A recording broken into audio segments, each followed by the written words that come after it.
여러분 안녕하세요. 1월 14일 목요일 한 절 한 끼 시작하겠습니다. 오늘 묵상 본문은 마태복음 2장 1절부터 12절까지의 말씀입니다. 오늘 말씀 또한 우리가 참 잘 아는 말씀입니다. 탄생하신 예수님께 경배하기 위해서 동방에서 박사들이 찾아왔다는 내용이죠. 우리 성탄 전야제 때 성국으로 많이 이 동방 박사들이 출연했었는데 이 성경 오늘 본문에 동방 박사가 몇 명 출연할까요? 3명 아닙니다.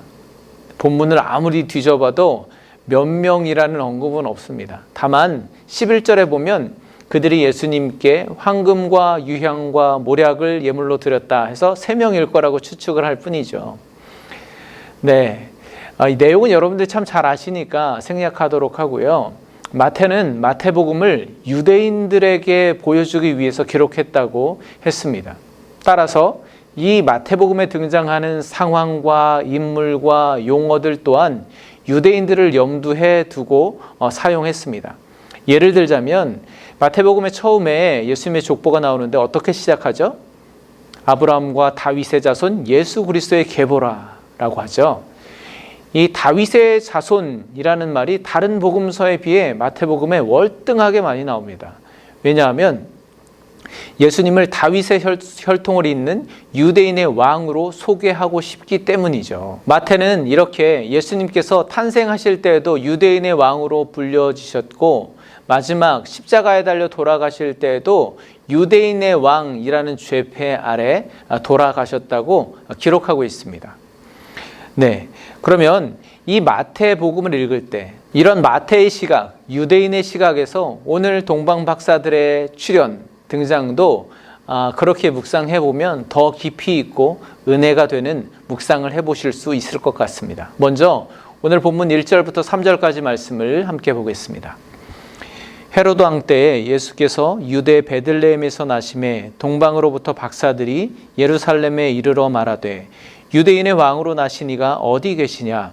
우리가 동방에서 그의 별을 보고 그에게 경배하러 왔노라 하니 헤로드 왕과 온 예루살렘이 듣고 소동한지라. 이 동방 박사들은 페르시아나 아라비아에서 온 점성술사들일 것이라고 보는데요. 아마도 디아스포라 유대인들에게서 메시아 유대인의 왕에 대한 이야기를 들었는데 별을 연구하던 중에 그 메시아가 나셨다는 것을 깨닫고 이 예루살렘까지 찾아온 것이죠. 그들이 예루살렘에 도착해서 유대인의 왕으로 나신 분이 어디 계시냐? 우리가 그분을 경배하러 왔노라고 말하니까 온 예루살렘이 소동에 빠집니다. 그리고 그 말을 들은 헤롯 왕은 심기가 불편해져서 결국 아기 예수님을 죽이려고까지 하죠. 왜 그랬을까요? 이 헤롯 왕이라는 사람은 본래 유대의 왕이 될 수 없는 사람이었습니다. 왜냐하면 유대인이 아니라 에돔 사람이기 때문입니다. 그런데 유대인으로 개종해서 로마로부터 유대의 왕으로 세워지게 되는 거죠. 따라서 그의 왕위에 대한 정통성을 의심하는 많은 유다 백성들이 있었습니다.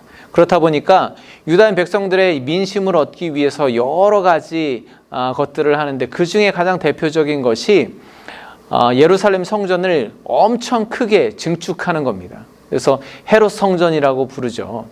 그런데 나중에 보시면 아시겠지만 예수님께서는 그 헤롯 성전이 돌 하나도 돌 위에 남지 않고 다 무너지게 될 것이라고 예언하십니다. 아무튼 상황이 이렇다 보니까 자기 왕위에 위협이 되는 사람이 등장하면 아주 민감하게 반응하고 여지없이 처단해 버립니다. 그렇게 권력에 대한 집착이 얼마나 강했는지 자기의 아내, 아들, 어머니까지 죽일 정도입니다. 헤롯이 그런 자인데 어느 날 갑자기 동방에서 박사들이 찾아와서 유대 왕이 어디서 나셨느냐? 우리가 그분을 경배하러 왔다고 하니까 그의 심기가 불편해지는 것은 당연하죠. 이에 일단 헤롯은 모든 대제사장과 서기관들을 불러 모아서 그리스도가 어디서 나겠느냐라고 묻습니다. 그랬더니 그들이 한결같이 하는 말이 유다 베들레헴에서 나실 것이라고 대답합니다. 구약 미가서에서 그렇게 예언하고 있다는 것이죠.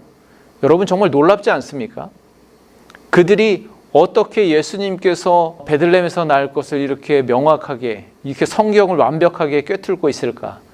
그것이 대단하기도 한데 그것보다 더 대단한 것은 그들이 그렇게 명확하게 알고 있으면서도 예수님을 유대의 왕으로 모시지 않는다는 것입니다.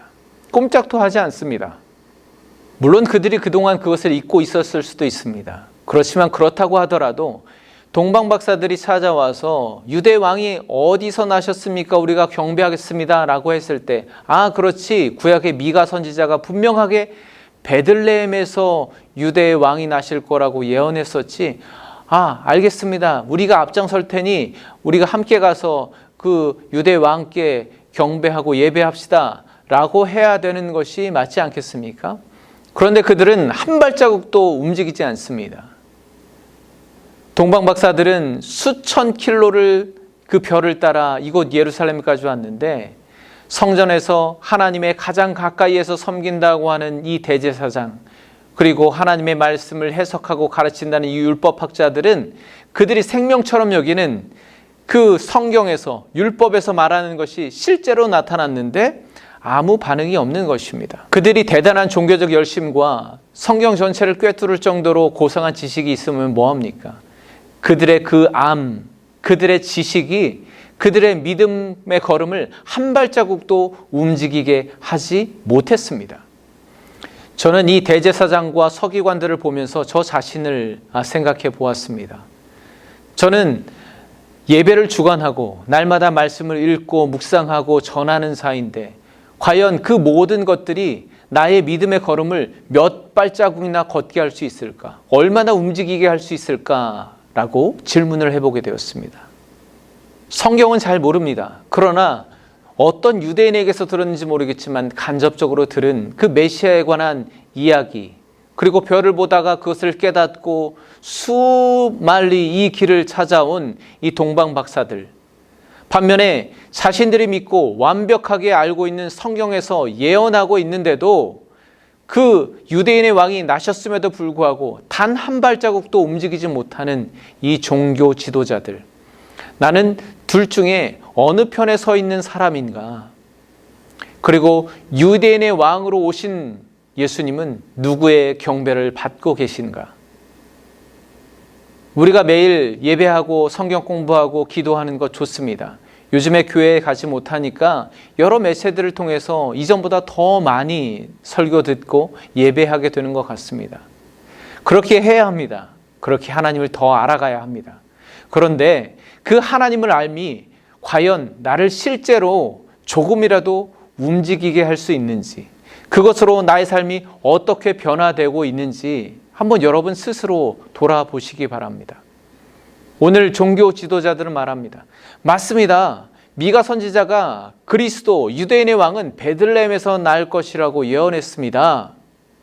얼마나 완벽합니까? 그렇지만 그게 다입니다. 그것은 믿음이 아니라 그저 지식에 불과합니다.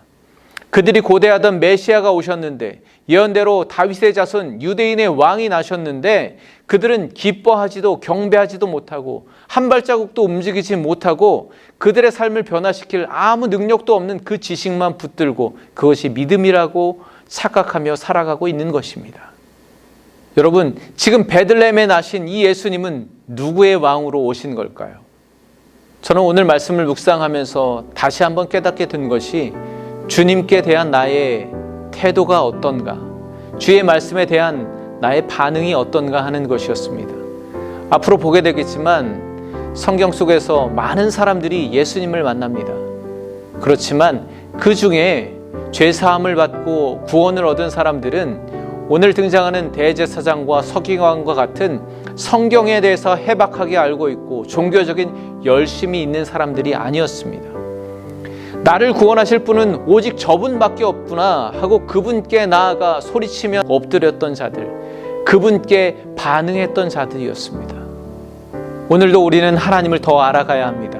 주의 말씀을 더 깊이 묵상해야 합니다.